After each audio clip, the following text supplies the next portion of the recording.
this is your era of a style. That's the funny part about it. When you came in when point guards were still trying to be point guards. Mm-hmm. You know what I mean? They were still, it was on that urge of right before point guards was allowed to just say, let's go. Mm-hmm. See, I was like Iverson was before me, where they was like, all right, you go to the 2.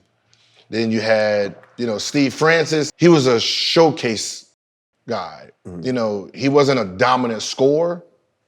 Like, he was more of oohs and ahs. He didn't really, he put up 16 to 18. So he was just different. Yeah. Then you had a Marbury, who was that 20 to 24, 8 assists, but he was a ball hog. Mm. That was the label. 8 assists, you're a ball hog. So when you came in, I remember it. You hit the 55, right? Mm-hmm. And I said, he has 2 options. Either he keeps going, his veterans is going to try to put a hold on it. And I said that's where he's at, because he is the new school guard that's going to come in and make scoring okay. Mm-hmm.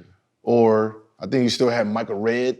Yeah, Michael Redd was still there. Yeah, you still got your vet, Michael Redd. Yeah. Who else was there? Bogut was there. Yeah, Bogut. So I'm like, you already proved that you're like, oh shit, he can put up big numbers. He is the next wave. Yeah. So it's either he just says, fuck everybody, this is who I am, adjust to me, or they're going to try to make him adjust to them. Yeah. I battled with that too a lot my rookie year. Yep. Trying to figure it out, because it was more like, like you said, it wasn't really a thing for point guards to be just scoring like that. So I battled with that a lot. And that's why I feel like I was real inconsistent a lot. I feel like Milwaukee wouldn't let me be who I wanted to be. What's so funny? It showed. Yeah. It showed in the game. It showed in the game. It was like very aggressive, and then it was like backseat, kind of aggressive backseat. And I'm like, oh, it's them. He's battling. He's battling who he is right now. Yeah, even with the high top. I came in there with the high top, like all that. They were trying to dumb it down. They were trying to always dumb me down for stuff, and I was just like, oh, I ain't fucking with that. Like, nah, we gotta, this is who I am. This is what I bring. If I can't be myself, then. That's just, my style is important to me. Yep. Who is that on, though, to help you with that? The coach, a vet? It's a little bit of both, because, if you're a general manager and you don't know what you have, you can f it up. If you're players and you see something that you don't necessarily agree with, you got to remember, you're a rookie. Yeah. So my word means a lot. So if I say, yo, stop shooting that shit like that, right? Mm-hmm. That's the intimidation. Yeah. Because now you're scoring 55 and everybody's like, oh shit, you're the new, AI. Mm-hmm. And I'm the guy trying to get my career back. Nah, I need to put a halt to you. Yeah, for sure. You know what I mean? And that's what ends up happening. Yeah. And it's one of those things where if you're not a smart enough coach or general manager to see you have a player who's going to change the game and be ready to trade or sit or bench anybody who's going to interfere with it, you're going to lose that player. And that same era, around that same time, that was happening to you and happened to Tyreek Evans. Yeah, because after my rookie year, we won 46 games. We had a great year. And then we got rid of almost the whole squad. So remember, I'm a rookie, and it's me, Kurt Thomas, we're bonding. Everybody's it's kind of all right, look, we just need a couple more pieces. Mm-hmm. But we end up just getting rid of damn near everybody. And, I wasn't ready for that. Mm-hmm. As a rookie, I'm like, what are we doing? Yeah, because you know what I'm saying? I don't get it. I'm just yo. And then we don't make the playoffs the next year. So it's that shit, it kind of just fucked me up a little bit. But if they were building the team around you, that would have made sense. You're saying there was just a transition did we even have a plan? Yeah, I just felt like the moves we made after my rookie year, I wasn't rolling with. Just off, because we already had the type of bond and the type of players. I understand John Salmons was there in the backcourt. Mm-hmm. Bogut, he just had to, stay healthy and things like that. But we went and got mad other people. See, he experienced the opposite. Usually when you're a high-level player, you're coming into a bad situation. Mm-hmm. And then it's like, yo, do you? And then we'll build there. So he's coming into a situation where the team is decent.